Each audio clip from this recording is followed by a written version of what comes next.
Peggy 18. Quantic Dream and motion capture, it's a long story that started on Nomad Soul back in 1997. At the time, motion capture was extremely experimental, to say the least. It was a technology coming from hospitals, basically, and from science.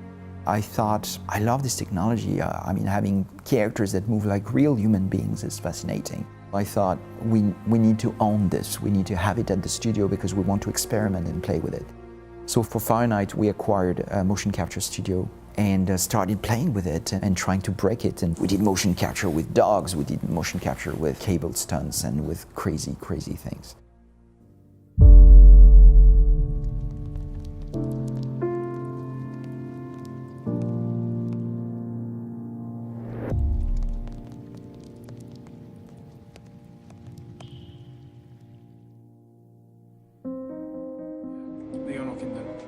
I was super excited to be part of the video game. It's not something I'd ever done before. The last thing I did a thing called Richard the Lionheart for the PC. And then when I went over to have all of the photos done of my face so they could get as much detail, so I saw the room where all the concept art and all of the worlds they were building and the different levels, and my mind was blown, and I was really, really excited to be part of it. I think it's definitely the art form of the 21st century. When I thought of a video game, I didn't really think of anything greater than a very clunky script supporting basically fights. That's what it was. But I kind of had an inkling from the beginning that this was different territory, because even the script that they gave me for the casting was deeply human stuff. So I already knew that there was something different about it.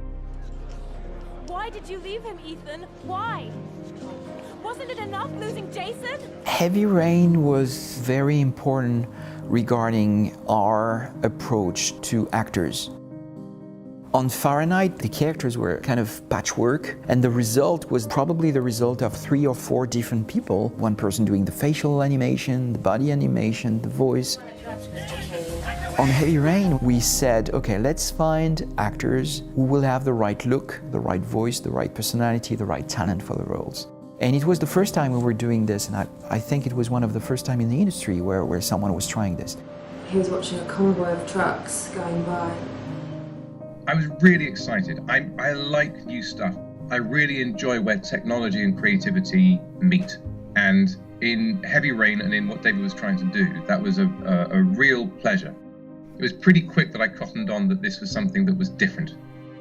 Back then, very few actors had done motion capture before, and we were all learning. We were really fortunate because we found with our actors people who were genuinely interested and curious and ready to experiment. The actor playing Ethan Mars especially, because he had a very intense role and it was very challenging and very difficult. He had some very intense scenes. He opened my eyes on how far we could go with motion capture.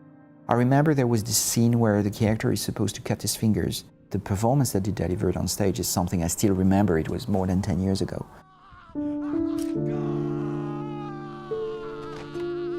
I mean, any actor will say, well, you don't have to cut your own finger off to know how it feels like to cut your own finger off, right? But on top of that, there's the stakes that the character is working under. There's the what has happened before. So it was incredibly emotionally heightened. It was mind-bending and so cool to do.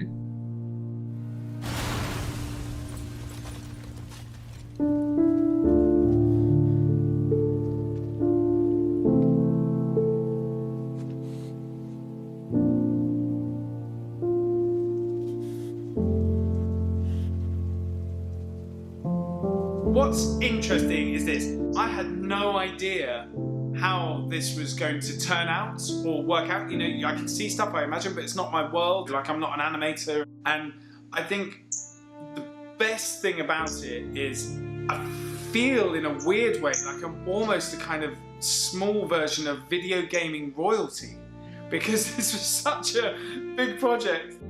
What I love about it now, you know, this many years on, is I feel like I've been immortalised in a brilliant way. And when I told my daughter I'm in a video game just as she's discovering video games, like her mouth was like, huh?